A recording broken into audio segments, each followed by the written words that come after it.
Salut à tous, Saltosan, et comme t'as bien pu le voir au titre, aujourd'hui on se retrouve pour l'épisode 4 de Seule Chance, parlant de 20th Century Boy. Et là tu crois que je vais dire c'est parti et qu'il y aura l'intro, etc. Non, y a pas de ça. DJ lâche une zig vénère. Donc pour ceux qui suivent mes vidéos, vous le savez, Altosama a été mis en garde à vue depuis la dernière vidéo. Et donc il ne sera pas présent lors de cette vidéo. Mais ça ne peut plus durer et je demande votre mobilisation. En garde à vue, il a subi des violences et ils veulent connaître le secret de son intelligence. Et on se doit de le soutenir les gars. Donc dans les commentaires, je veux voir des libérer Altosama, des pray for Altosama, innover les gars sur Twitter, des hashtags, etc. pour espérer le voir lors de la prochaine vidéo. Certains d'entre vous ont été efficaces directement, et ce dès la dernière vidéo, et sont partis directement au charbon. Et ça c'est bien. Et là maintenant on peut lâcher l'intro. C'est parti.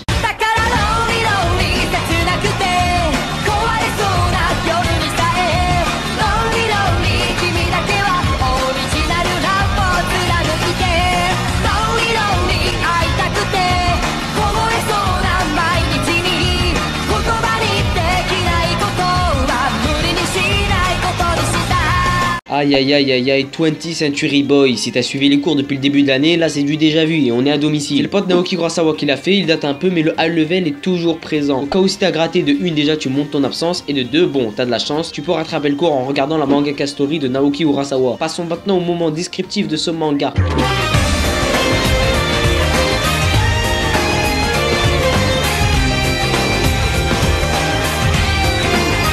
20th Century Boy est un manga créé par Naoki Urasawa qui a été prépublié pour la première fois dans le Big Comic Spirits de 1999 à 2006, puis à une fin appelée 21 Century Boy, quant à elle publiée de 2006 à 2007. Donc cette série a 24 tomes au total, 22 pour 20th Century Boy et 2 pour 21 Century Boy. La version française est éditée en intégralité dans la collection Générale Comics de l'éditeur Panini. On peut très facilement classer ce manga du côté seinen de la force, c'est un thriller avec beaucoup de suspense. Ce manga a remporté le prix BD de la Japan Expo 2008, rien que ça, et il contient d'après le descriptif 208 pages noir et blanc plus des pages couleurs pour environ 8,99€. Franchement ça va, ça vaut le coup. Il existe aussi l'édition Deluxe qui en 12 tomes regroupe tout 21 Century Boy. Donc cette édition Deluxe coûte environ 15€ et contient 410 pages noir et blanc plus des pages couleurs. À vous de choisir laquelle prendre. Bon, je pense que votre choix dépendra de votre... Here comes the money.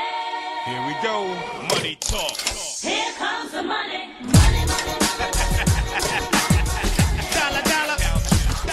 Passons maintenant au design de ce manga.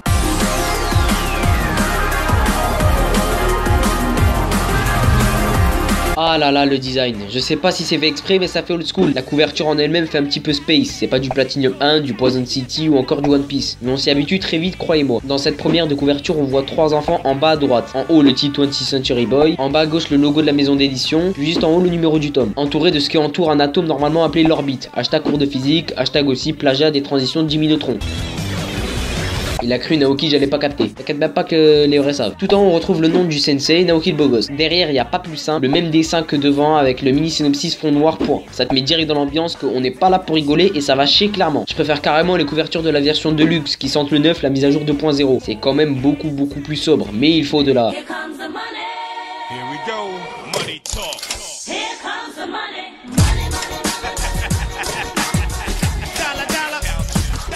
Passons maintenant à l'histoire.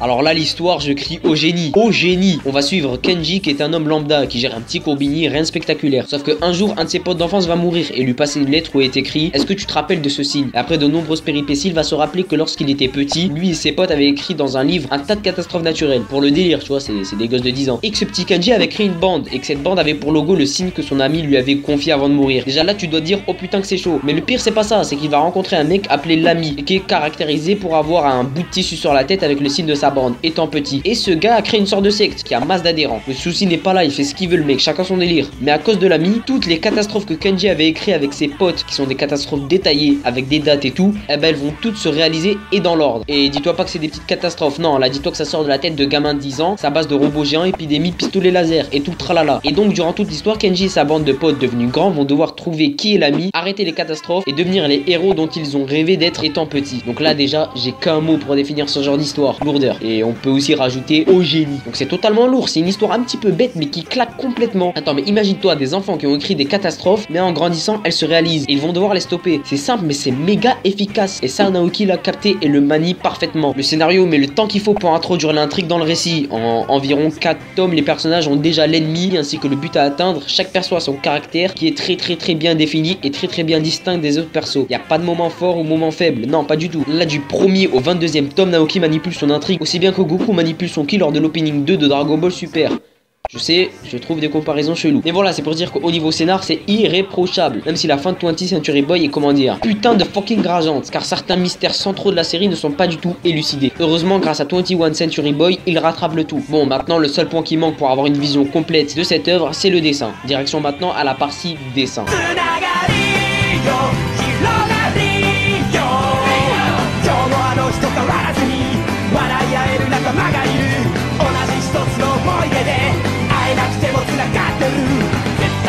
Donc niveau dessin, pas besoin limite d'en parler, c'est du Naoki Urasawa et donc c'est une valeur sûre. Son trait est reconnaissable entre mille et tous les personnages sont très bien différenciables. Juste avec leur visage, le chara-design est très classe. Et même si on le fait pas très souvent, remercions quand même les assistants qui lors de cette série ont fait un boulot monstre. Car oui, ça se voit quand c'est du Naoki ou que ça vient de ses assistants. Les décors reprennent parfois des lieux connus et les retranscrivent à la perfection. C'est du travail de pro, niveau trame aussi, c'est du lourd. Il sait manier les trames parfaitement. Il sait avec précision laquelle mettre à tel moment, à tel endroit et ça c'est du lourd. Et je vous le dis encore une fois, lorsque t'arrives limite à comprendre un manga avec le dessin, c'est que le niveau est haut. Et tu l'auras compris, c'est du très lourd. Mais faut quand même donner des défauts à cette œuvre, enfin les chercher.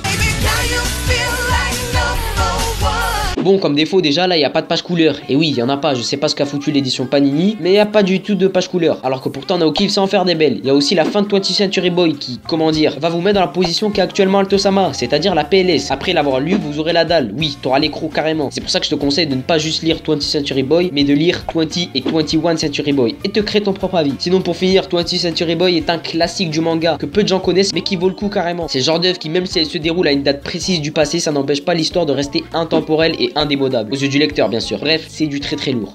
Bon bah voilà les gars, la vidéo est finie. N'hésitez pas à la liker, à la partager si elle t'a plu et on se... Oh non. Oh non, pas ce son. Pour ceux qui ne le sauraient pas, ce son veut dire qu'un critère a été trouvé et que par conséquent quelqu'un a déverrouillé un épisode secret de comment devenir mangaka. Oh là là là là là là. Ça a été rapide mais bon. Bon bah là j'ai plus le choix hein. Je vous l'ai dit, dans 2 semaines je vais devoir faire un épisode secret hein. Bon bah on se dit à plus alors hein. C'est Altosan.